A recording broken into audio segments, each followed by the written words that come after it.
जिस लंबे व्यक्ति ने कमरे में प्रवेश किया था, उसके चेहरे पर एक अजीब सी मुस्कान थी। उसकी आंखें बहुत गहरी और तेज थी, जैसे वह सब कुछ भेद कर देख सकता हो। मैं डॉक्टर अमन राय हूँ, उसने शांत स्वर में कहा, द साइलेंट वंस का प्रमुख वैज्ञानिक। छाया ने आद्या को अपने पीछे छिपाते हुए कहा, तुमने इन मासूम बच्चों के साथ क्या किया है? डॉक्टर राय ने उदास होकर सिर हिलाया, कुछ नहीं। बस उनकी छुपी हुई क्षमताओं को बाहर निकालने की कोशिश की। वीर गुस्से से भर गया, तुम उनके दिमाग के साथ खिलवाड़ कर रहे हो। यह अमानवीय है। डॉक्टर राय ने एक चेयर पर बैठते हुए कहा, तुम लोग समझते नहीं। यह बच्चे विशेष हैं। इनमें ऐसी क्षमताएं हैं जो पूरी मानव जाति को बदल सकती हैं। उसने एक स्क्रीन पर डेटा दिखाया, यह देखो। यह बच्चा विचारों से वस्तुओं को हिला सकता है। यह बच्ची भविष्य की झलक देख सकती है। और यह, आद्या ने आगे बढ़कर कहा, पर तुम उन्हें दर्द दे रहे हो। मैं महसूस कर सकती हूँ। उनका डर, उनका दुख। डॉक्टर राय ने आद्या को देखा, और तुम सबसे विशेष हो। तुम प्रकृति से बात कर सकती हो। यह क्षमता सैकड़ों सालों में किसी में नहीं देखी गई। तभी आर्यन और कपिल भी कमरे में आ गए। उन्होंने सभी बच्चों के सिर से उपकरण हटाना शुरू कर दिया। डॉक्टर राय ने विरोध नहीं किया, बल्कि वह मुस्कुराया, तुम लोग सोचते हो कि तुम जीत गए? तुम्हें पता नहीं कि तुम किस चीज का सामना कर रहे हो। छाया ने सावधान होते हुए कहा, क्या मतलब? मैं अकेला नहीं हूँ, डॉक्टर राय ने कहा, और यह प्रयोगशाला सिर्फ एक छोटा हिस्सा है। असली संगठन तुम्हारी सोच से कहीं बड़ा है। जैसे जैसे बच्चों के सिर से उपकरण हटाए गए, वे होश में आने लगे। एक बच्ची, जिसका नाम प्रियंका था, ने रोते हुए बताया, वे हमें अलग अलग शहरों से पकड़ कर लाए हैं। हमारे माता पिता को पता नहीं कि हम कहाँ हैं। वे हम पर प्रयोग करते हैं। दर्द होता है, बहुत दर्द। एक अन्य बच्चे, रोहित ने कहा, मैं चीजों को हिला सकता था। पहले तो मजा आता था, पर यहाँ वे मुझसे ऐसे काम करवाते हैं जो मैं नहीं करना चाहता। आद्या ने प्रियंका का हाथ थामा, डरो मत, हम तुम्हें बचा लेंगे। डॉक्टर राय ने अचानक अपना असली चेहरा दिखाया। उसने एक बटन दबाया और कमरे की दीवारें पारदर्शी हो गईं। बाहर का नजारा देखकर सभी दंग रह गए। पूरी प्रयोगशाला एक विशाल गुफा के अंदर बनी हुई थी, और उस गुफा में सैकड़ों और कमरे थे। यह देखो, डॉक्टर राय ने कहा, यह सिर्फ शुरुआत है। पूरी दुनिया में हमारी ऐसी हजारों प्रयोगशालाएं हैं।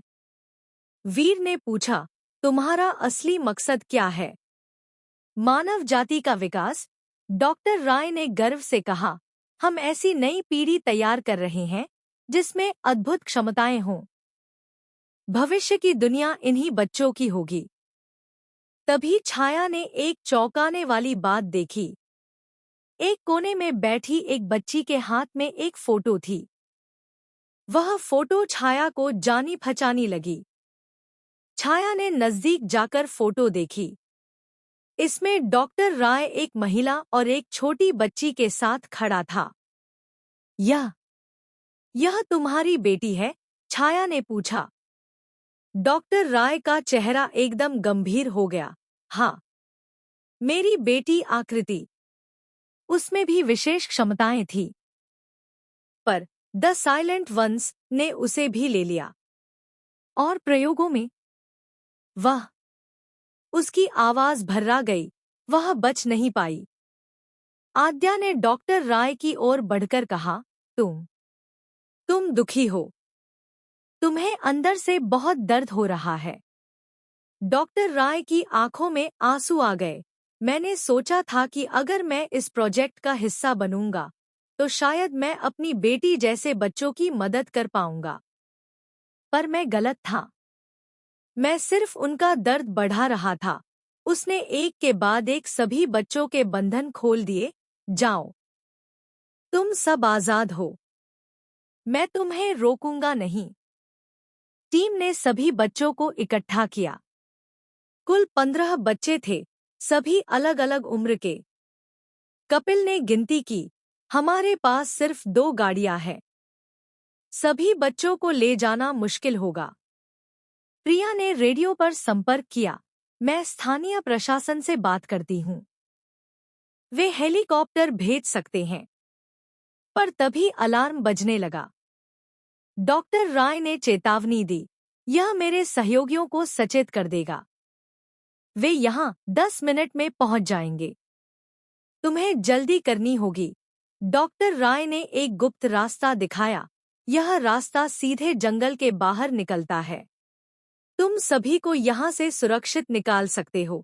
वीर ने पूछा, और तुम क्या करोगे? मैं यहीं रुकूंगा, डॉक्टर राय ने कहा। मुझे अपने किए की सजा मिलनी चाहिए। और मैं तुम्हें समय दे सकता हूँ। छाया ने कहा, नहीं, तुम्हें भी हमारे साथ आना चाहिए। तुम्हारा ज्ञान इन बच्चों की मदद कर सकता है।